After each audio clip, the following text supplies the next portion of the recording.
Hello students, welcome to my YouTube channel. आज हम class +1 chapter number 13 bill of exchange का chapter पढ़ेंगे। इसके हम प्रैक्टिकल क्वेश्चन करेंगे बारी बारी से। तो सभी स्टूडेंट्स से आग्रह रहेगा कि आपने पिछली वीडियो थ्योरेटिकल पोर्शन इसका ध्यान से पढ़ लिया होगा। आज हम इसका प्रैक्टिकल क्वेश्चन करेंगे। तो क्वेश्चन नंबर 1 जो हम पढ़ते हैं, क्वेश्चन नंबर 1 में दिया है calculate the date of maturity on the following cases. Date of maturity कल आपको बताया था भी किस प्रकार से निकालते हैं कि जिसमें डेट ऑफ आपके पास एक्सेप्टेंस दी होती है, पीरियड दिया होता है, आपने डेट ऑफ मेच्योरिटी निकालनी होती है। तो डिफरेंट डेट्स को आपके पास डेट्स दिए कि 1 जनवरी को आपको 3 महीने का बिल लिखा, 31 को आपके पास 1 मंथ का, 30 अप्रैल 2005 को 2 मंथ्स का और 30 जून 2005 को आपको 30 डेज का। इसी प्रकार से 30 जून 2005 को 2 मंथ्स का, फिर 1 जुलाई 2005 को 60 डेज का, 28 सितंबर 2005 को 60 डेज का और 27 नवंबर को 2005 का। तो किस प्रकार से इस क्वेश्चन को करेंगे, क्वेश्चन आपके सामने, क्वेश्चन आपको बड़े ध्यान से देखें और क्वेश्चन को पढ़ने के बाद आप जो है इस क्वेश्चन को करें। तो किस प्रकार से क्वेश्चन किया जाएगा, क्वेश्चन आपके सामने। तो हमारे पास हमने इसमें निकालनी है date of maturity. Date of maturity को निकालने के लिए हमारे पास डेट ऑफ एक्सेप्टेंस दी होती है और आपके पास पीरियड दिया होगा। पीरियड आपके पास दिया है, जैसे 1 जनवरी 2005 को आपने खरीदा तो 3 मंथ्स का पीरियड आपके पास दिया है। 3 मंथ्स को किस प्रकार से आपने कैलकुलेट करना है, ध्यान रखें इस बात का कि जैसे जनवरी को आप काउंट ना करें, आप सीधा फरवरी, मार्च और अप्रैल। तो 1 अप्रैल जो आपकी ड्यू डेट हुई, 3 दिन ग्रेस के जोड़े जाएंगे। इसका मतलब है कि 2005 अप्रैल आपका जो 4th है उसको आपकी डेट ऑफ मैच्योरिटी आएगी। फिर आपने सेकंड जो है वो 2005 जनवरी 31 को आपने एक बिल डेट को लिखा, बिल को लिखा जो 1 मंथ का लिखा गया। तो 1 मंथ का लिखा गया, इसका मतलब है कि आपने फरवरी में 28 दिन जाते हैं, 3 दिन ग्रेस के। तो आप सभी जानते हैं कि जो 3 मार्च है वो आपका 2005 मार्च 3 जो आपका होगा वो होगा जी क्या जी, डेट ऑफ मैच्योरिटी का। अप्रैल 30 को फिर आपने 2 मंथ्स का बिल लिखा, 2 मंथ्स का बिल लिखा तो इसका मतलब है मई और जून। 30 जून को आपके पास 2 महीने हो जाएंगे, 3 दिन ग्रेस के जोड़े। तो इसका मतलब है कि 3 जुलाई को, ये भी आपका जुलाई 3 को जो है आपको डेट ऑफ मैच्योरिटी आएगी। जून 30 को फिर आपने एक बिल लिखा, जून 30 को जो आपने बिल लिखा वो 30 डेज का लिखा। तो 30 डेज का मतलब है कि आप सभी जानते हैं कि जून जो है के बाद जुलाई 31 है। तो जुलाई 30 को आपको 3 महीने हुए। इसका मतलब है कि 3 दिन ग्रेस के जोड़े जाएंगे। तो जब 3 दिन ग्रेस के जोड़े जाएंगे तो आपका ये भी जो है 3 जुलाई के बाद जो है जब आपने, क्योंकि 3 जुलाई जून में आपने 30 दिन जो है वो का बिल लिखा।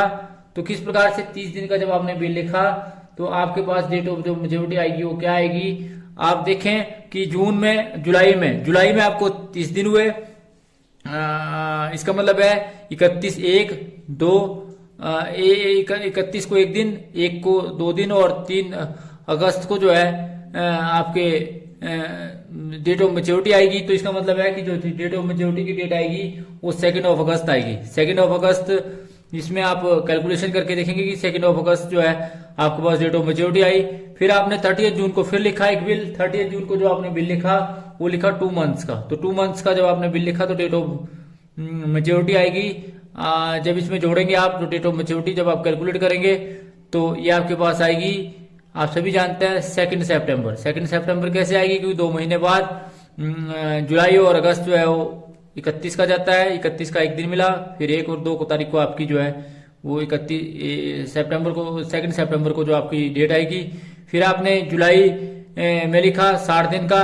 तो 60 डेज का मतलब है कि आप सभी जानते हैं, ईच एंड एवरीबॉडी नो कि जुलाई में 31 डेज होते हैं, अगले महीने के 29 डेज, यानी कि जुलाई जो आपका जुलाई 31 दिन और अगस्त के 29 दिन, तो टोटल आपके 60 दिन हो गए। तो आपकी जो डेट ऑफ मैच्योरिटी आएगी इसमें 3 दिन ग्रेस के जोड़ दिए जाएंगे। अर्थात जो अगली जो डेट आएगी वो ऑटोमेटिकली आपकी जो डेट ऑफ मैच्योरिटी की डेट आएगी वो फिर आपकी 2 सितंबर आएगी, तो 2 सितंबर को जो है वो डेट ऑफ मैच्योरिटी लिख दी जाएगी। ये फिर आपने सितंबर 28 को जो है एक बिल लिखा, और एक बिल जो आपने लिखा वो 3 मंथ्स का लिखा। तो 3 मंथ्स का मतलब है कि आपने 3 मंथ इसमें जोड़ना है 28 सितंबर में। तो अक्टूबर, नवंबर और दिसंबर, और 3 दिन ग्रेस के। तो ऑटोमेटिकली आप सभी जानते हैं कि 31 जो आपका दिसंबर आएगा वो 2005 वो आपका डेट ऑफ मैच्योरिटी का आएगा। फिर आपने 27 नवंबर को लिखा, कितने महीने का जी, फिर वो 3 महीने का। तो आप सभी जानते हैं नवंबर और दिसंबर, जनवरी और फरवरी 3 महीने। और मार्च में आपके पास 1 मार्च जो है वो 3 दिन ग्रेस के जब जोड़े जाएंगे उसमें, तो 1 मार्च जो है आपका वो क्या आएगा जी, डेट ऑफ मैच्योरिटी आएगी। तो इस प्रकार से इसको आपने कैलकुलेट किया। तो ये था आपका क्वेश्चन नंबर 1। फिर क्वेश्चन नंबर 2 में भी इसी प्रकार से आपके पास डिफरेंट डेट्स दी होंगी, कि जिसमें आपने डेट ऑफ मैच्योरिटी को कैलकुलेट करना है कि फॉलोइंग केसेज में जो है वो किस प्रकार से डेट ऑफ मैच्योरिटी निकाली जाती है। तो डेट ऑफ एक्सेप्टेंस आपके पास दी होगी। तो डेट ऑफ एक्सेप्टेंस में आपके पास पहली डेट दी है 2008 जनवरी 20 को।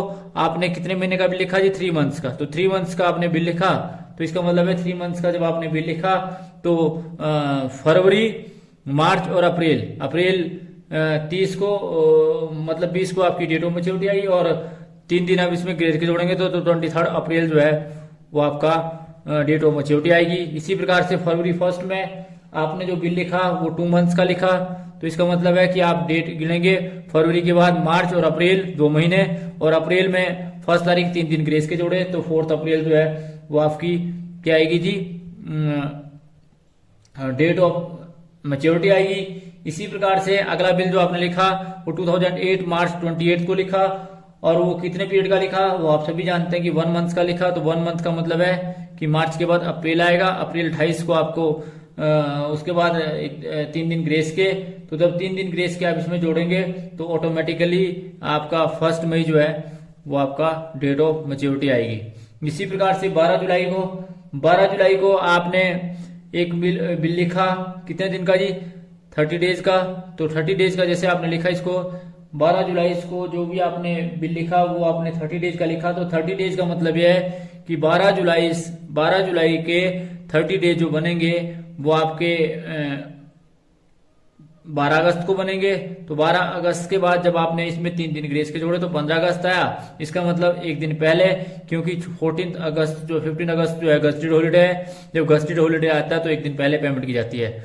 उसके बाद 15 जुलाई को फिर आपने 30 दिन का लिखा, 30 डेज का लिखा। तो इसमें जो आपकी डेट ऑफ मैच्योरिटी आएगी वो आएगी 17 अगस्त, 17 अगस्त। तो 17 अगस्त को जो है वो बिल की पेमेंट की जाएगी। तो इस प्रकार से जो है वो 17 अगस्त को जो है वो डेट ऑफ मैच्योरिटी आई। उसके बाद 30 सितंबर को आपने फिर बिल लिखा, और वो बिल लिखा आपने 2 मंथ्स का। तो 2 मंथ्स का जब आपने बिल लिखा, और 2 मंथ्स का बिल है मतलब अक्टूबर और नवंबर 30 में फिर आपने 3 दिन ग्रेस के जोड़ने हैं। तो 3 दिन ग्रेस के जोड़े तो 3 दिसंबर जो है वो आपके पास डेट ऑफ मैच्योरिटी आई। इसी प्रकार से फिर आपने 3 मंथ्स का बिल लिखा 30 सितंबर को दोबारा। तो जब आपने लिखा तो अगला साल आया 2009 में आपका सेकंड जो आपकी जनवरी हुई वो डेट ऑफ मैच्योरिटी आई। इसी प्रकार से अगला जो बिल लिखा आपने 4 मंथ्स का लिखा। तो 4 मंथ्स का मतलब है कि नवंबर, दिसंबर, जनवरी और फरवरी, और ऑटोमेटिकली 3 दिन ग्रेस के जोड़े। तो 3 दिन ग्रेस के जोड़े तो 2009, और आपके पास जो डेट ऑफ मैच्योरिटी आई वो 2 मार्च आई। तो इस प्रकार से जो है आपने इसकी डेट ऑफ मैच्योरिटी निकाली। फिर क्वेश्चन नंबर 3 में फिर उसी प्रकार से दिया हुआ है अलग अलग का। तो 2010 का मई 1 में आपने बिल लिखा। तो मई 1 में कितने महीने का लिखा जी, 1 मंथ्स का। तो 1 मंथ्स का जो आपने बिल लिखा उसकी डेट ऑफ मैच्योरिटी आई। डेट ऑफ मैच्योरिटी जो आई आपकी ऑटोमेटिकली मई के बाद जून आता है। तो जून 30 में 3 दिन ग्रेस के जोड़े, तो ऑटोमेटिकली 3 जुलाई जो है वो आपका डेट ऑफ